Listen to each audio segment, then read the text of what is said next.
오늘 하루도 다른 사람과 나를 비교하며 힘들어 하셨습니까? 아침에 눈을 뜨면서부터 저녁에 잠들 때까지 마음 한구석이 늘 무겁고 답답하신가요? SNS를 보면 다들 행복해 보이는데 나만 뒤처진 것 같고 초라해 보이시나요? 친구들은 여유로운 노후를 보내는 것 같은데 나는 여전히 경제적으로 쪼들리고 있다는 생각에 잠 못 이루신 적 있지 않으십니까? 자식들은 내 뜻대로 되지 않고 건강도 예전 같지 않고 젊었을 때 꿈꾸던 삶과는 너무나 다른 내 모습이 한심하게 느껴지십니까? 왜 나만 이렇게 힘들까? 왜 나만 불행한 것 같을까? 내가 뭘 잘못한 걸까? 이런 생각들이 꼬리에 꼬리를 물고 일어나지 않습니까? 법우님들, 이것은 비단 여러분만의 고민이 아닙니다. 2025년 대한민국을 살아가는 수많은 이들이 특히 우리 5, 60대 세대가 가장 깊이 앓고 있는 마음의 병입니다. 젊었을 때는 열심히 일했습니다. 가족을 위해, 자식을 위해, 더 나은 내일을 위해 온 힘을 다해 달려왔습니다. 그런데 이제 나이가 들고 보니 남들은 다 여유롭게 사는 것 같은데 나만 아직도 허덕이는 것 같고 자식들은 부모 마음을 몰라주고 젊은 세대들은 우리를 무시하는 것 같습니다. 병원에 가면 여기저기 아프다고 하고 거울을 보면 늙은 내 얼굴이 낯설고 통장 잔고를 보면 앞날이 막막합니다. 이런 현실 속에서 우리는 끊임없이 남과 나를 비교하며 스스로를 채찍질하고 있습니다.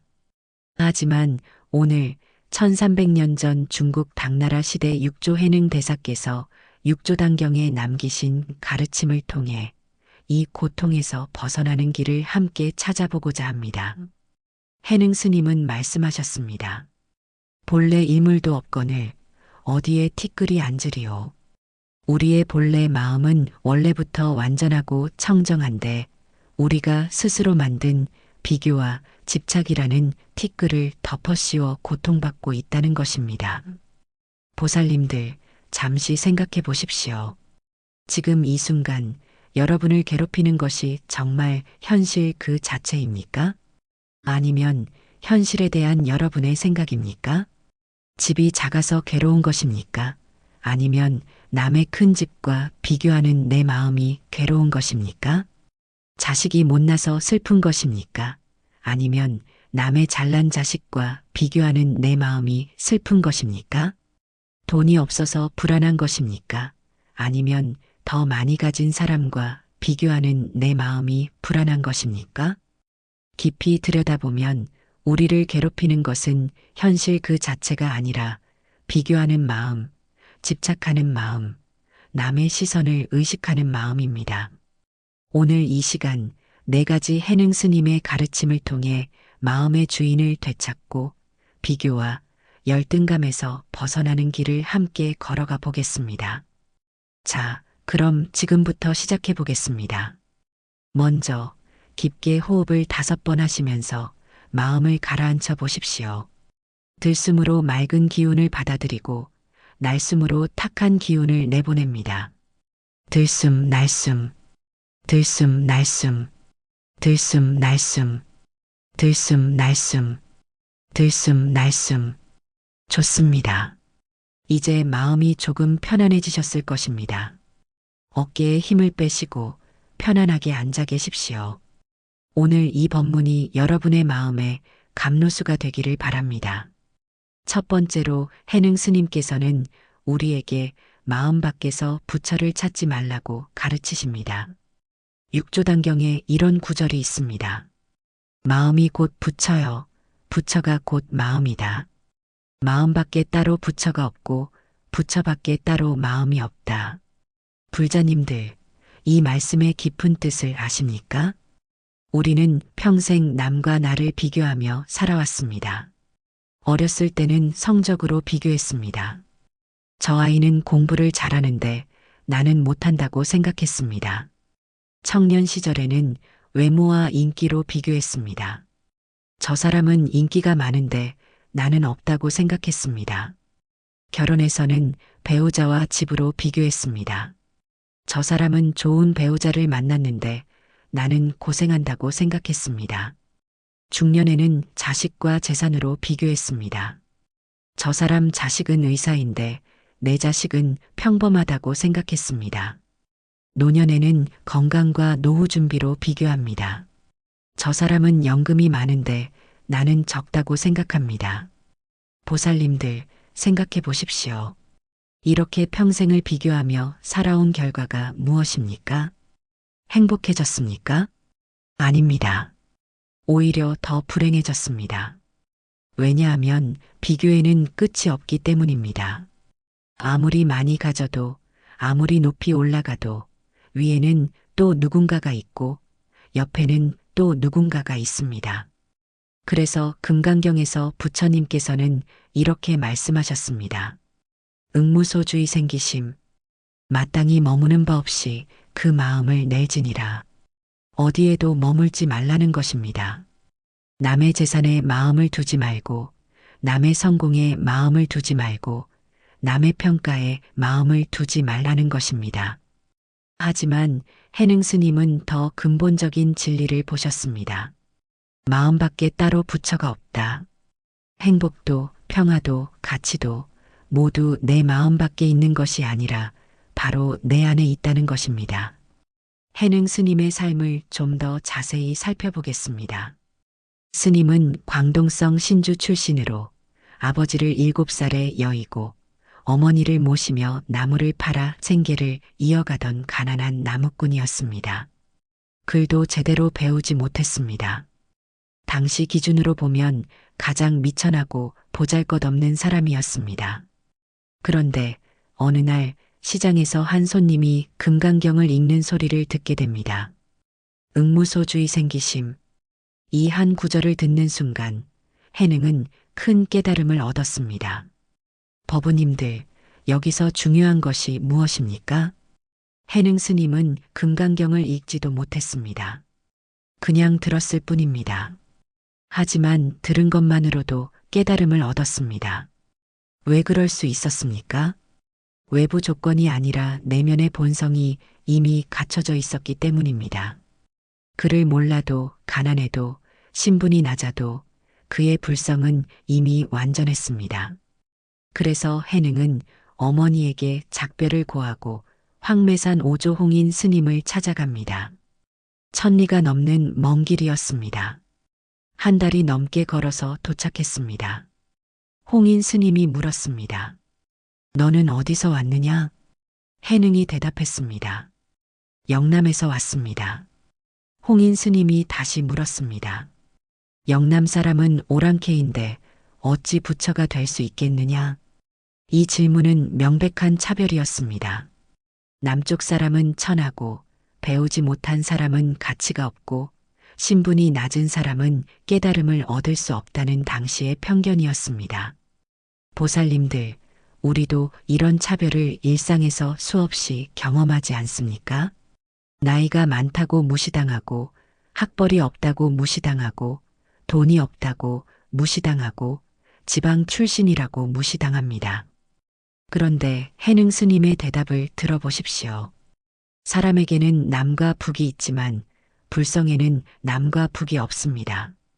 오랑캐의 몸과 스님의 몸은 다르지만 불성에 무슨 차별이 있겠습니까?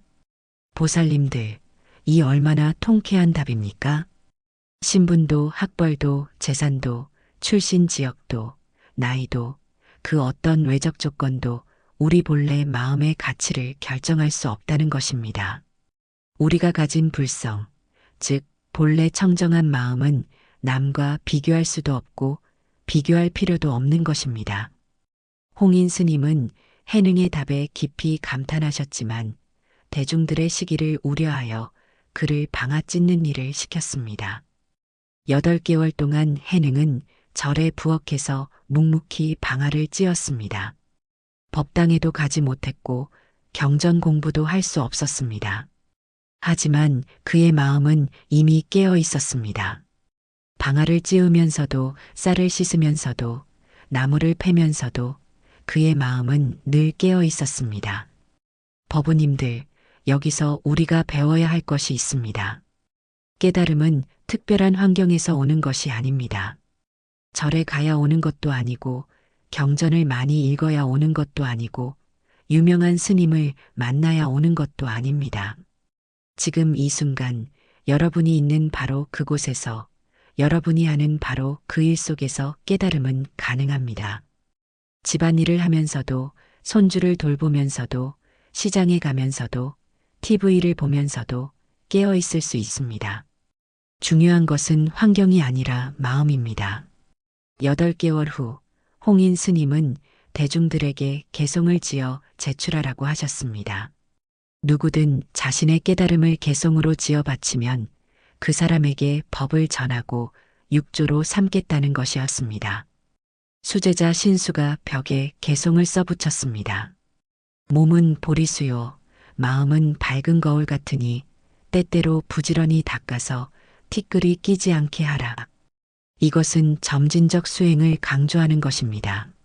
마음에 티끌이 끼니까 열심히 닦아야 한다는 것이지요. 모든 대중들이 감탄했습니다. 역시 신수 스님이 다음 조사가 되실 것이라고 모두 생각했습니다. 하지만 홍인 스님은 고개를 저으셨습니다. 아직 본성을 보지 못했다고 하셨습니다. 그날 밤 해능은 한 동자를 시켜 자신의 개송을 같은 벽에 써붙이게 했습니다. 보리는 본래 나무가 아니요 밝은 거울도 또한 대가 아니라 본래 이물도 없거늘 어디에 티끌이 일겠는가. 불자님들, 이 두 개송의 차이를 아십니까? 신수의 개송은 닦아야 한다는 것입니다.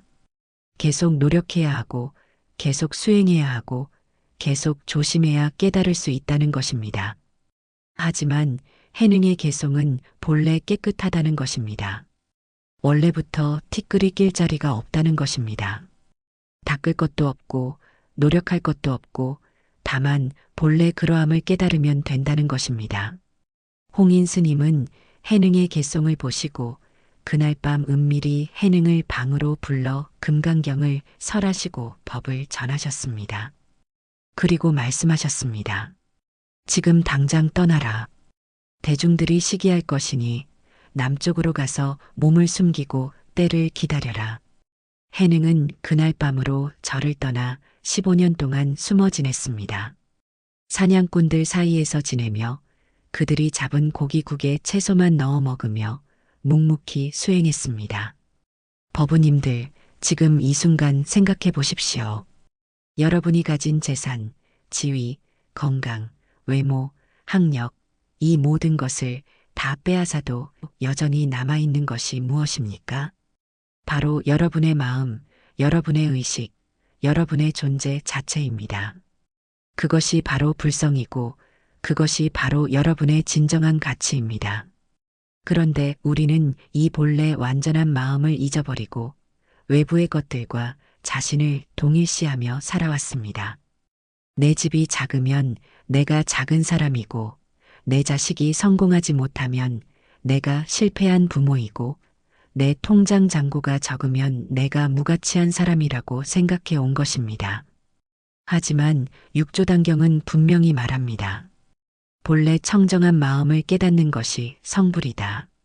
집이 크든 작든 자식이 잘 되든 못 되든 돈이 많든 적든 그것과 상관없이 여러분의 본래 마음은 이미 완전하고 청정합니다.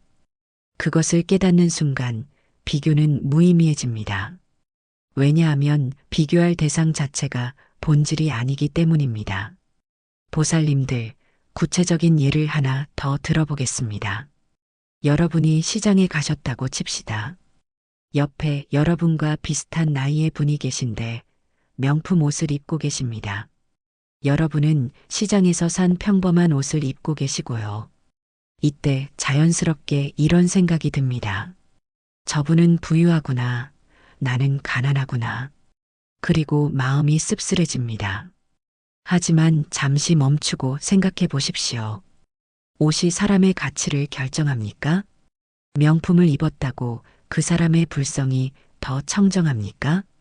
평범한 옷을 입었다고 여러분의 불성이 덜 청정합니까? 아닙니다. 옷은 그저 옷일 뿐입니다. 그 사람의 본질도 아니고 여러분의 본질도 아닙니다. 육조단경에는 이런 말씀이 있습니다. 부처를 밖에서 찾는다면 부처와 나는 전혀 관계가 없다. 밖에서 찾는 모든 것은 나와 관계가 없다는 것입니다. 행복을 재산에서 찾는다면 재산이 없을 때 나는 불행합니다. 평화를 남의 인정에서 찾는다면 인정받지 못할 때 나는 불안합니다. 가치를 외모에서 찾는다면 늙었을 때 나는 무가치합니다. 하지만 내 안에서 찾는다면 어떻습니까? 재산이 없어도 나는 행복할 수 있습니다. 인정받지 못해도 나는 평화로울 수 있습니다. 늙어도 나는 가치 있습니다. 왜냐하면 그것들은 원래부터 내 안에 있었기 때문입니다. 그렇다면 어떻게 실천할 수 있을까요? 매일 아침 눈을 뜨면 거울을 보기 전에, 핸드폰을 보기 전에 이렇게 5번 되뇌어 보십시오. 내 본래 마음은 원래부터 완전하다. 내 본래 마음은 원래부터 완전하다. 내 본래 마음은 원래부터 완전하다. 내 본래 마음은 원래부터 완전하다. 내 본래 마음은 원래부터 완전하다. 그리고 하루 동안 남과 비교하는 생각이 들 때마다 잠시 멈추고 이렇게 물어보십시오. 이것이 정말 나의 가치를 결정하는가? 내 본래 마음과 무슨 상관이 있는가? 나는 이것 없이도 완전하지 않은가? 이것만으로도 마음이 한결 가벼워질 것입니다. 그리고 저녁에 잠들기 전에 오늘 하루 내가 나를 어떤 외부 조건과 동일시했는지 되돌아보십시오. 오늘 나는 무엇으로 나를 정의했는가? 재산으로, 자식으로, 외모로, 남의 평가로, 그리고 스스로에게 말해 주십시오. 그것은 내가 아니다. 나는 그보다 훨씬 크고 자유롭다. 이렇게 하루 3번, 아침, 저녁, 그리고 비교하는 순간마다 자신을 일깨우십시오. 처음에는 어색하고 믿기지 않을 수 있습니다. 평생 밖에서 가치를 찾아온 습관이 있으니까요. 하지만 포기하지 마십시오. 물이 바위를 뚫듯이 매일 조금씩 반복하다 보면 어느 순간 큰 변화가 일어납니다.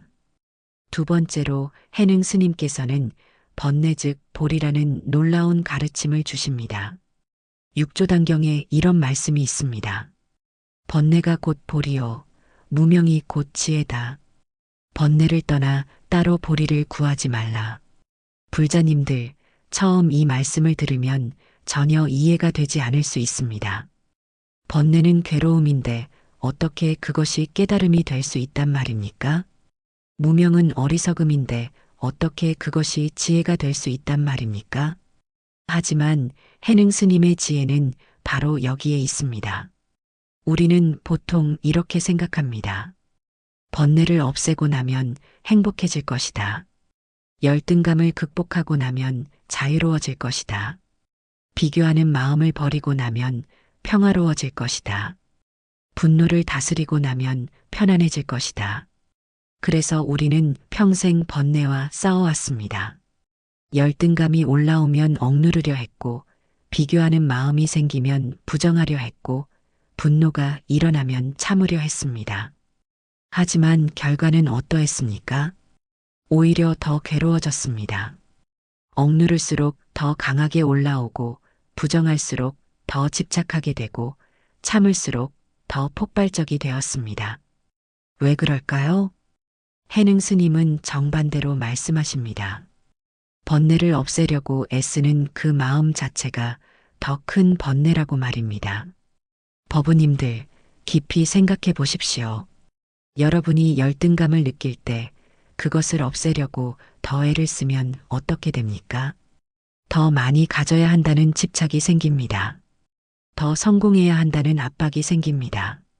더 인정받아야 한다는 강박이 생깁니다. 남과 비교하는 마음을 버리려고 애쓰면 어떻게 됩니까?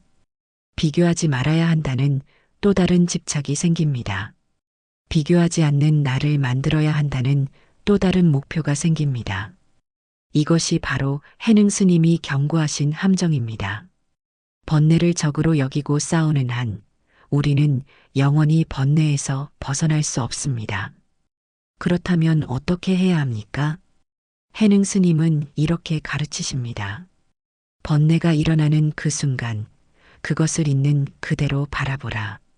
없애려 하지도 말고 억누르려 하지도 말고 그저 바라보라. 그러면 번뇌는 스스로 사라지고 그 자리에 지혜가 나타난다.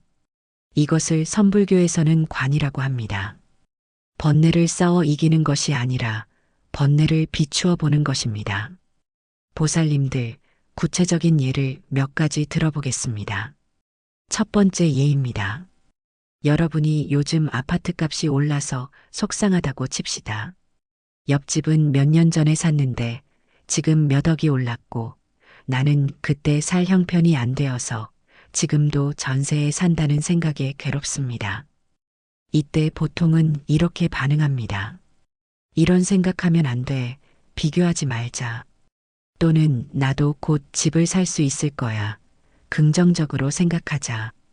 또는 괜찮아. 집이 전부가 아니야. 건강이 제일이야. 하지만 이 모든 것이 다 무엇입니까? 번뇌를 억누르거나 부정하려는 또 다른 노력일 뿐입니다. 해능 스님의 방법은 완전히 다릅니다. 아, 지금 내가 비교하는 마음이 일어났구나. 아, 지금 내가 열등감을 느끼고 있구나. 아, 지금 내가 부러움과 분함을 동시에 느끼고 있구나. 아, 지금 내 가슴이 답답하고 목이 메는구나.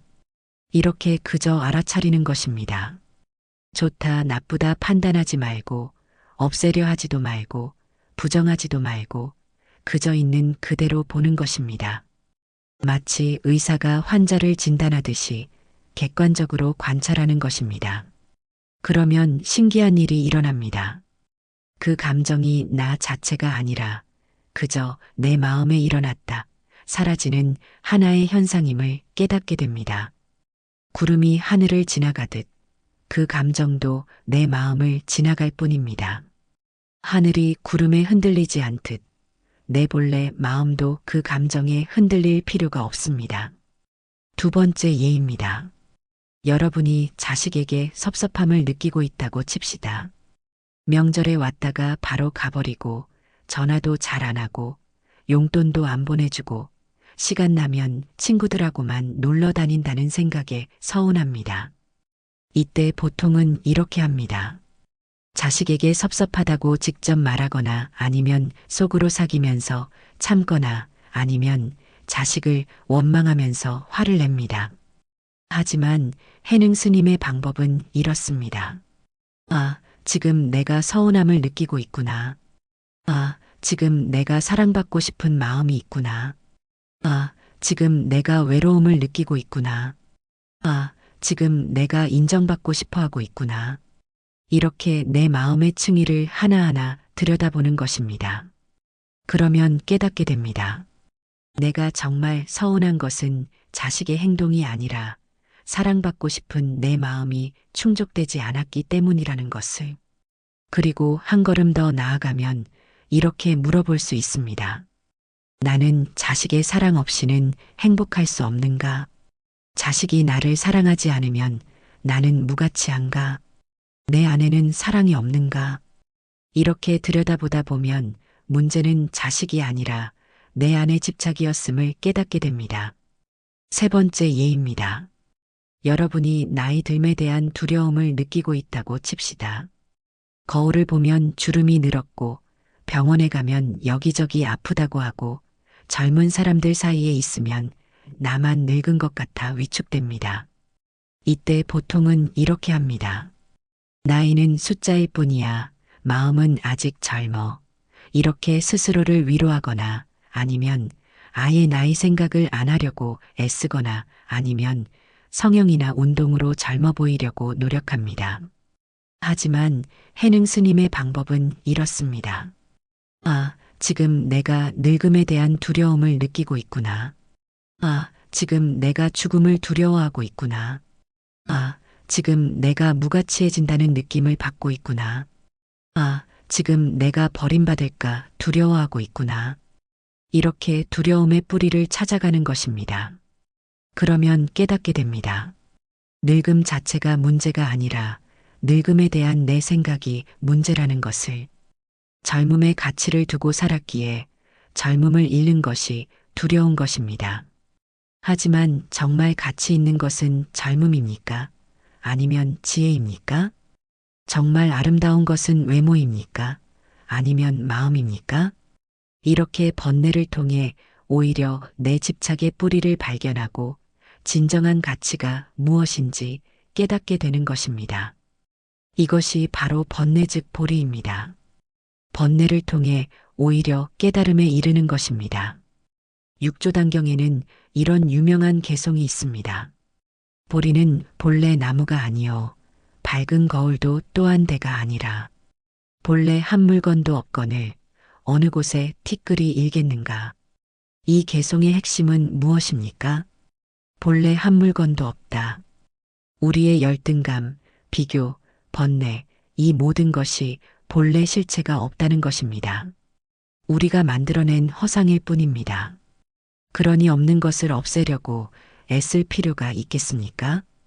그저 본래 없음을 깨달으면 되는 것입니다. 법우님들, 이것을 일상에서 어떻게 실천할 수 있을까요?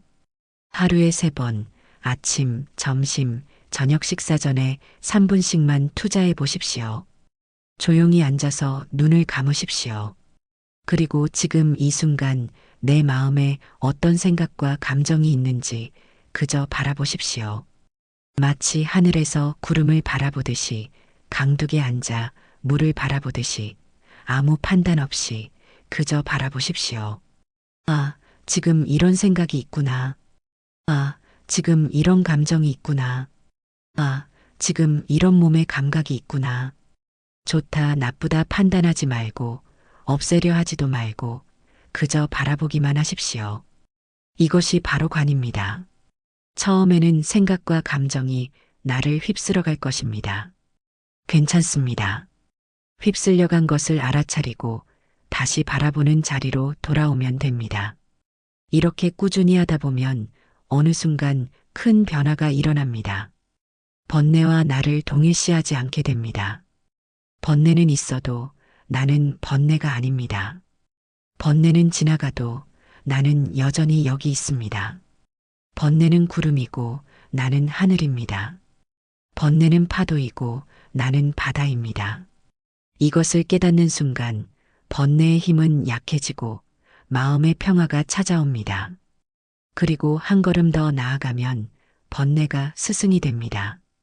번뇌가 일어날 때마다 아, 내가 또 여기에 집착하고 있구나.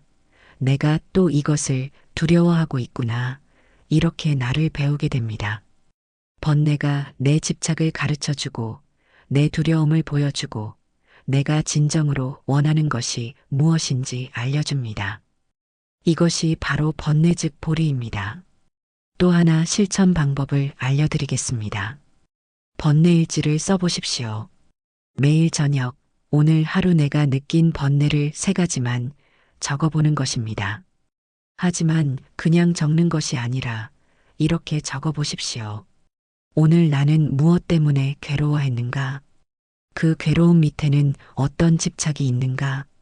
그 집착 밑에는 어떤 두려움이 있는가? 그 두려움은 진짜인가? 예를 들어볼까요? 오늘 나는 옆집 사람이 새 차를 샀다는 소식을 듣고 괴로워했다. 그 밑에는 나도 좋은 차를 가져야 한다는 집착이 있다. 그 밑에는 좋은 차가 없으면 남에게 무시당할 것이라는 두려움이 있다. 이 두려움은 진짜인가? 아니다. 지난번에 낡은 차를 타고 가도 아무도 나를 무시하지 않았다. 이것은 내 상상일 뿐이다. 이렇게 번뇌를 층층이 벗겨가다 보면 대부분의 번뇌가 실체가 없다는 것을 깨닫게 됩니다. 그리고 번뇌가 일어날 때마다 아, 또 이 패턴이구나 하고 알아차리게 됩니다. 이것만으로도 번뇌의 힘은 약해집니다. 3번째로 해능 스님께서는 무념의 가르침을 주십니다. 육조단경에서 해능 스님은 이렇게 말씀하십니다. 무념이란 념 가운데 생각에 집착하지 않는 것이다. 생각이 일어나지 않는 것이 아니라 생각이 일어나도 그것에 머물지 않는 것이다. 보살님들, 이것은 매우 중요한 가르침입니다. 많은 분들이 선수행을 오해합니다. 생각을 아예 없애야 한다고, 마음을 텅 비워야 한다고 생각합니다. 그래서 명상을 하다가 생각이 일어나면 자책합니다. 아, 나는 왜 이렇게 잡념이 많은가? 나는 수행을 못하는구나. 이렇게 좌절합니다. 하지만 살아있는 사람이 어떻게 생각을 하나도 안 할 수 있겠습니까? 그것은 불가능합니다. 뇌가 활동하는 한 생각은 계속 일어납니다. 이것은 자연스러운 현상입니다. 해능 스님이 말씀하신 무념은 생각을 없애는 것이 아닙니다. 생각이 일어나도 그 생각에 사로잡히지 않고 그 생각과 동일시하지 않고 그 생각에 계속 머물지 않는 것입니다. 예를 들어보겠습니다.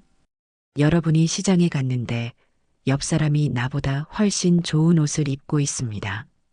이때 자연스럽게 이런 생각이 듭니다. 저 사람은 나보다 잘 사는구나. 이것은 자연스러운 생각입니다. 문제가 없습니다. 문제는 여기서부터입니다. 만약 이 생각에 집착하면 이렇게 됩니다. 저 사람은 나보다 잘 살아. 나는 가난해. 내 인생은 실패했어. 나는 불행해. 자식들도 나를 무시할 거야. 앞으로 더 가난해질 거야. 이렇게 생각이 꼬리를 물고 일어나고 마음은 점점 더 괴로워집니다. 한 가지 생각이 100가지 생각을 낳고 100가지 생각이 1000가지 망상을 낳습니다. 그리고 기분은 바닥으로 떨어집니다. 하지만 무념으로 본다면 이렇습니다. 아, 저 사람은 나보다 좋은 옷을 입고 있구나. 그리고 끝입니다. 더 이상 그 생각을 붙잡지 않습니다. 다음 순간에는 오늘 저녁 뭘 먹을까? 손주들은 잘 지내고 있을까? 날씨가 참 좋네. 이런 생각으로 자연스럽게 넘어갑니다. 생각이 흘러가게 두는 것입니다. 이것이 바로 무념입니다. 생각이 없는 것이 아니라 생각에 집착하지 않는 것입니다. 육조단경에는 이런 비유가 있습니다. 우리 본성은 마치 허공과 같다. 구름이 지나가도 허공은 변하지 않고 새가 날아가도 허공은 상처받지 않는다. 불자님들, 우리 마음도 마찬가지입니다. 비교하는 생각이 지나가도 열등감이 일어나도 우리의 본래 마음은 변하지 않습니다. 다만 우리가 그 생각을 붙잡고 놓지 않기에 괴로움이 계속되는 것입니다. 해능 스님의 또 다른 가르침을 보겠습니다. 전념이 집착하지 않고 후념도 집착하지 않으면 그것이 무념이다. 이전 생각도 집착하지 않고 다음 생각도 집착하지 않는다는 것입니다. 예를 들어 어제 누군가에게 무시당한 기억이 있다고 칩시다. 전념에 집착한다는 것은 그 기억을 계속 곱씹으며 화를 내고 원망하는 것입니다.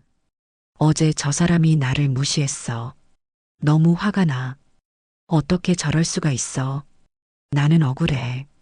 이렇게 과거에 계속 머무는 것입니다. 후념에 집착한다는 것은 앞으로 또 무시당할까봐 두려워하고 걱정하는 것입니다. 다음에 또 저 사람을 만나면 어떡하지?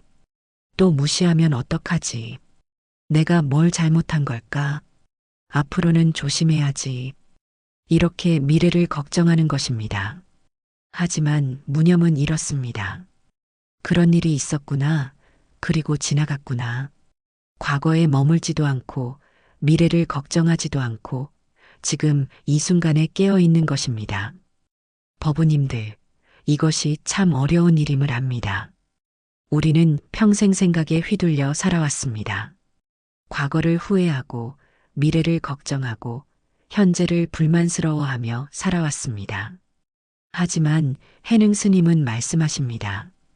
단박에 깨달으면 즉시 부처다. 무념을 완벽하게 할 필요는 없습니다. 다만 지금 이 순간 내가 생각에 집착하고 있다는 것을 알아차리는 것만으로도 큰 변화가 시작됩니다. 육조단경에는 이런 말씀도 있습니다. 행주자와 일체 시간의 생각이 끊어지지 않되 자기 본성에 집착하지 않으면 이것을 자제라고 한다. 걸어갈 때도 서 있을 때도 앉아 있을 때도 누워 있을 때도 생각은 계속 일어납니다. 하지만 그 생각에 집착하지 않으면 그것이 바로 자유라는 것입니다. 보살님들, 구체적으로 어떻게 실천할까요? 먼저 하루에 10분 조용한 곳에 앉아서 호흡 수행을 해보십시오. 의자에 편안하게 앉으시거나 바닥에 방석을 깔고 앉으십시오. 허리를 곧게 펴되 긴장하지는 마십시오. 손은 무릎 위에 편안하게 올려놓으십시오. 눈을 살짝 감으시거나 반쯤 뜨고 아래를 내려다 보십시오. 그리고 호흡에 집중합니다. 들숨, 날숨을 세어 보십시오. 하나, 들이쉬고 내쉬고. 둘, 들이쉬고 내쉬고. 셋, 들이쉬고 내쉬고. 넷, 들이쉬고 내쉬고. 다섯, 들이쉬고 내쉬고. 여섯, 들이쉬고 내쉬고. 일곱, 들이쉬고 내쉬고. 여덟, 들이쉬고 내쉬고. 아홉, 들이쉬고 내쉬고. 열, 들이쉬고 내쉬고. 10까지 세고 다시 하나부터 시작합니다. 그러다 보면 반드시 다른 생각이 일어납니다. 오늘 저녁 뭘 먹지? 자식이 전화를 안 하네. 건강검진 결과가 걱정돼. 내일 날씨가 어떨까? 이런 생각들이 계속 일어납니다. 이럴 때 자책하지 마십시오. 화내지 마십시오. 아, 생각이 일어났구나 하고 알아차리고 다시 호흡으로 돌아오면 됩니다. 생각이 일어나는 것은 자연스럽습니다. 다만 그 생각을 붙잡지 않고 다시 지금으로 돌아오는 연습을 하는 것입니다.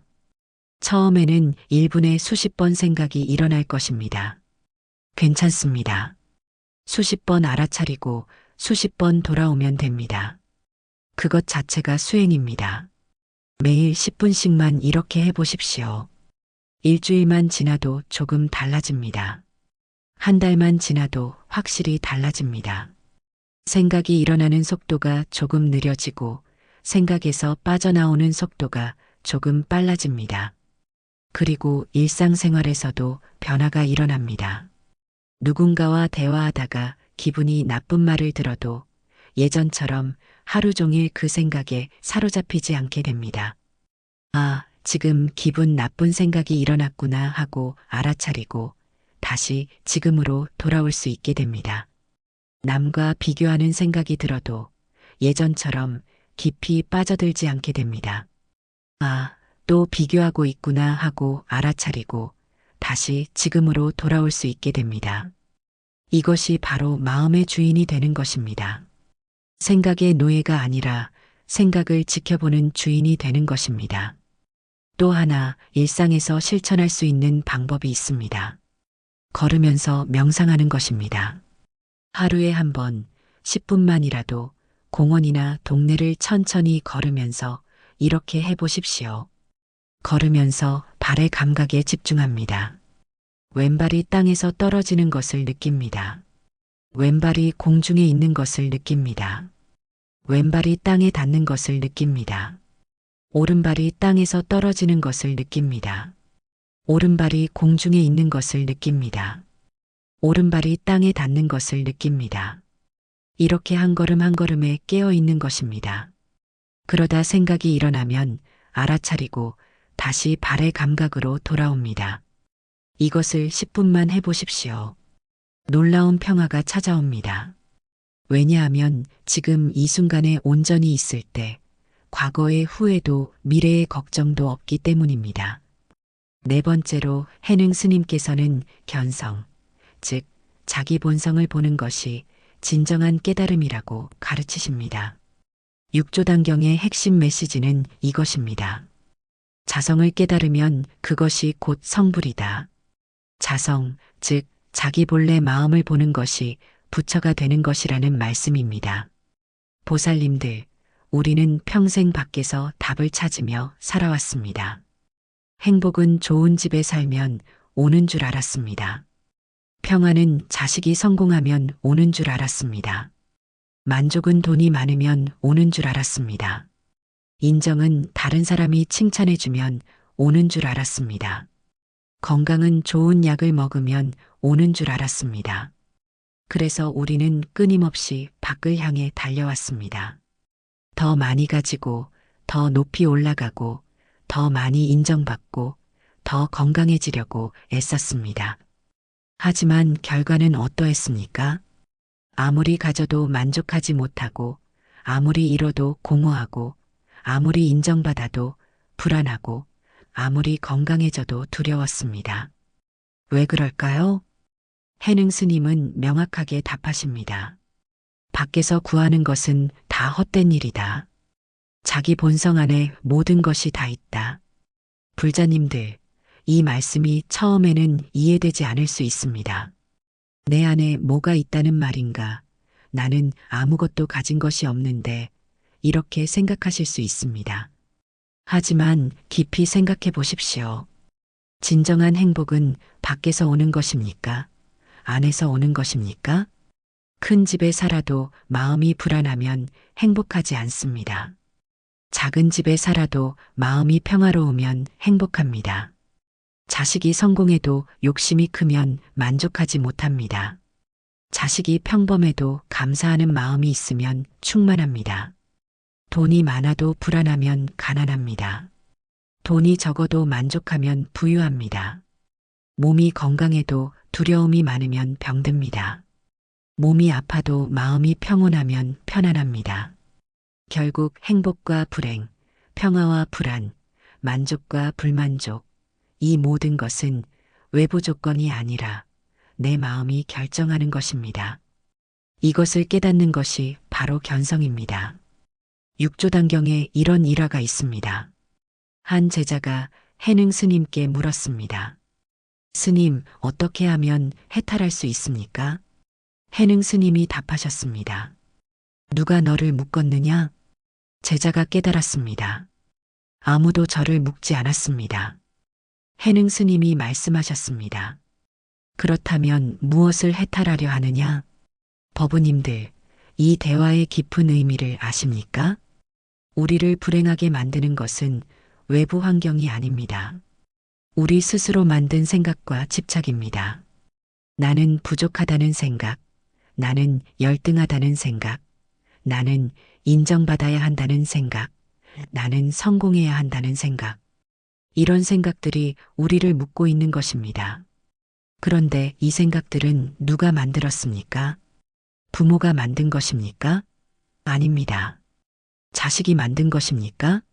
아닙니다. 사회가 만든 것입니까? 아닙니다. 바로 우리 자신이 만든 것입니다. 다른 사람이 만든 것이 아닙니다. 환경이 만든 것도 아닙니다. 우리 스스로 만든 것입니다. 그렇다면 우리 스스로 풀 수도 있지 않겠습니까? 이것이 바로 자성을 보는 것입니다. 내가 나를 묶고 있다는 것을 보는 순간 풀림이 시작됩니다.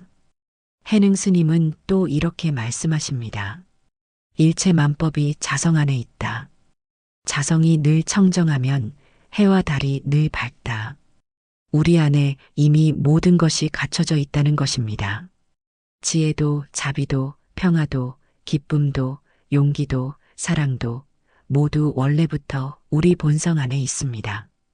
다만 우리가 망상과 집착으로 그것을 가렸을 뿐입니다. 구름이 해를 가려도 해는 여전히 빛나고 있듯이 번뇌가 우리 마음을 가려도 우리 본성은 여전히 청정합니다. 불경에 이런 비유가 있습니다. 가난한 사람이 있었는데 친구가 그의 옷 속에 보석을 숨겨두었습니다. 하지만 그는 그것을 모르고 평생 가난하게 살았습니다. 나중에 친구가 말해주고서야 그는 자신이 부자였음을 알았습니다. 법우님들, 우리도 마찬가지입니다. 우리 안에 이미 보석이 있습니다. 다만 우리가 그것을 모르고 밖에서 찾고 있을 뿐입니다. 그렇다면 어떻게 이 자성을 볼 수 있을까요? 해능 스님은 간단 명료하게 답하십니다. 무념으로 보고 무상으로 보고 무주로 본다. 생각에 집착하지 않고 형상에 집착하지 않고 어디에도 머물지 않는 것입니다. 구체적으로 실천해 보겠습니다. 오늘부터 자기 전에 10분만 이렇게 해 보십시오. 조용히 앉아서 스스로에게 물어보십시오. 오늘 하루 나는 무엇에 집착했는가? 천천히 하루를 되돌아보십시오. 아침에 일어나서부터 지금까지 내가 무엇을 붙잡으려 했는가? 돈에 집착했는가? 명예에 집착했는가? 건강에 집착했는가? 남의 인정에 집착했는가? 그리고 다시 물어보십시오. 오늘 하루 나는 무엇과 나를 동일시했는가? 내 재산과 나를 동일시했는가? 내 자식과 나를 동일시했는가? 내 몸과 나를 동일시했는가? 내 과거와 나를 동일시했는가? 또 물어보십시오. 오늘 하루 나는 어디에서 답을 찾으려 했는가? 밖에서 찾으려 했는가? 안에서 찾으려 했는가? 그리고 이렇게 말해 보십시오. 그 모든 것이 내가 아니다. 재산이 내가 아니다. 자식이 내가 아니다. 몸이 내가 아니다. 과거가 내가 아니다. 미래가 내가 아니다. 생각이 내가 아니다. 감정이 내가 아니다. 그렇다면 나는 누구인가? 이렇게 물으십시오. 처음에는 답이 나오지 않을 것입니다. 괜찮습니다. 답을 찾으려 하지 마십시오. 다만 물음 속에 머무십시오. 나는 누구인가? 이 물음만으로도 충분합니다. 이 물음이 깊어질수록 자성이 드러나기 시작합니다. 매일 이렇게 10분씩 자신에게 물어보십시오. 한 달이 지나고 석 달이 지나고 6개월이 지나면 어느 순간 답이 오지 않아도 알게 됩니다. 말로 표현할 수 없지만 가슴으로 알게 됩니다. 해능 스님의 또 다른 가르침을 보겠습니다. 자성이 미혹하면 법화경을 돌리지만 자성이 깨달으면 법화경이 나를 돕는다. 무슨 말씀입니까? 자성을 모를 때는 경전에 의지하고 스님 말씀에 의지하고 부처님께 의지합니다. 하지만 자성을 깨달으면 내가 곧 부처이고 내 안에 이미 모든 진리가 있음을 압니다. 그때는 경전이 나를 이끄는 것이 아니라 내가 경전을 이해하고 활용하는 것입니다. 보살님들, 이것이 진정한 자유입니다. 아무 것에도 의존하지 않는 자유입니다. 부처님께 의존하지 않고 스님께 의존하지 않고 경전에 의존하지 않습니다. 왜냐하면 내 안에 이미 부처가 있고 이미 스승이 있고 이미 진리가 있기 때문입니다. 해능 스님의 마지막 가르침입니다. 자성이 미혹하면 중생이요, 자성이 깨달으면 부처다. 자비하면 관세음보살이요, 기쁘게 베풀면 대세지보살이다. 능히 청정하면 석가모니요, 평등한 마음이면 미륵이다. 다른 데서 부처를 찾지 말라. 자기 마음이 곧 부처다. 법우님들, 여기까지 해능 스님의 4가지 가르침을 함께 나누었습니다. 이제 정리해 보겠습니다. 첫째, 마음 밖에서 부처를 찾지 마십시오. 여러분의 가치는 이미 완전합니다. 외부 조건과 비교할 필요가 없습니다. 재산, 지위, 학벌, 외모, 나이, 그 어떤 것도 여러분의 본질을 결정하지 못합니다. 여러분의 불성은 원래부터 완전하고 청정합니다. 둘째, 번뇌를 적으로 여기지 마십시오. 번뇌가 일어나는 것을 있는 그대로 보십시오. 없애려 하지 말고 억누르려 하지 말고 그저 관찰하십시오. 그러면 번뇌는 스스로 사라지고 그 자리에 지혜가 나타납니다. 번뇌가 곧 보리입니다. 셋째, 생각에 집착하지 마십시오. 생각은 일어나도 좋습니다.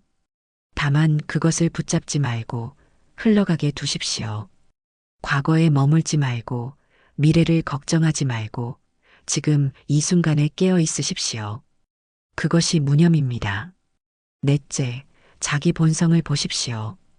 답은 밖에 없습니다. 여러분 안에 이미 모든 것이 있습니다.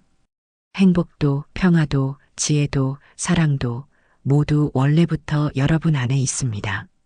다만 그것을 가린 망상을 거두어내면 됩니다. 보살님들, 해능 스님의 가르침은 1300년이 지난 지금도 여전히 유효합니다. 아니, 오히려 지금 이 시대에 더욱 절실합니다.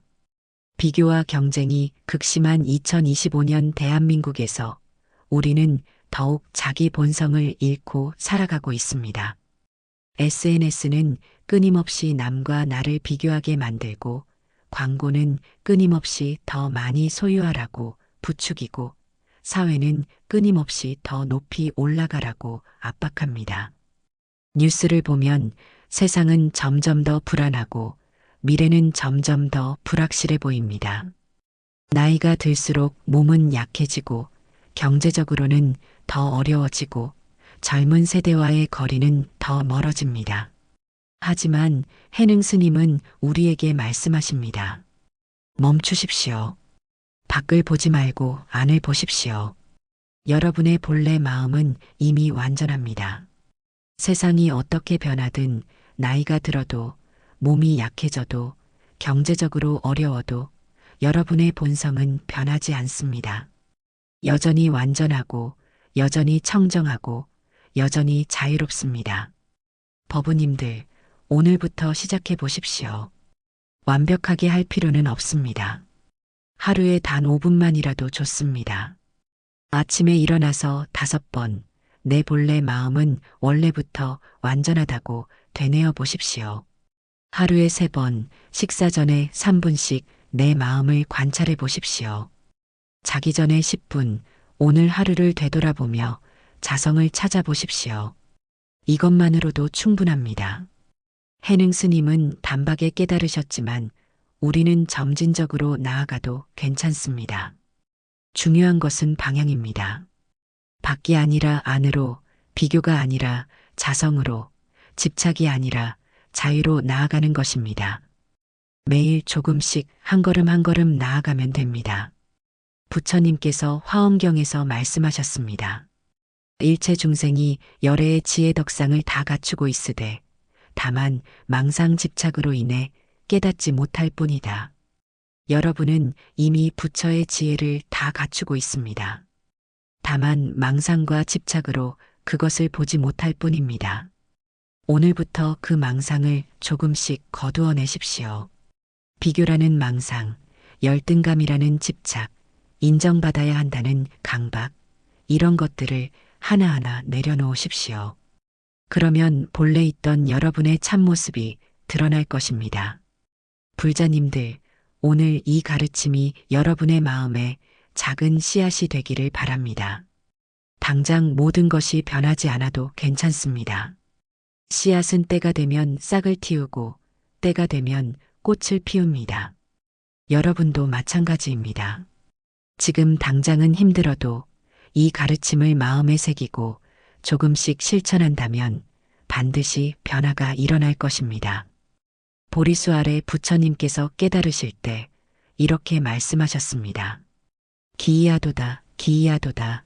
일체 중생이 열애의 지혜 덕상을 다 갖추고 있구나. 여러분도 이미 부처의 지혜를 갖추고 계십니다.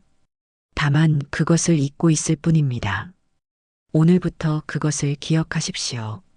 여러분은 불완전한 존재가 아닙니다. 여러분은 부족한 존재가 아닙니다. 여러분은 무가치한 존재가 아닙니다. 여러분은 이미 완전하고 이미 충분하고 이미 소중합니다. 해능 스님의 마지막 말씀으로 오늘 법문을 마치겠습니다. 본래 일물도 없거늘 어디에 티끌이 앉으리요. 보살님들, 여러분이 바로 부처입니다. 다만 아직 그것을 모를 뿐입니다. 오늘부터 그것을 깨달아 가십시오. 이 영상이 도움이 되셨다면 좋아요와 구독 부탁드립니다. 그리고 댓글로 여러분의 생각과 경험을 나눠주시면 감사하겠습니다. 여러분의 깨달음이 다른 분들에게도 빛이 될 것입니다. 함께 정진하는 도반들과 나누는 것 자체가 수행입니다. 다음 영상에서는 금강경을 통해 무상의 지혜를 더 깊이 살펴보겠습니다. 오늘 하루도 평안하시고 늘 깨어있는 하루 되시기 바랍니다. 여러분의 본래 마음이 항상 청정하시기를 기원합니다. 나무 아미타불 관세음보살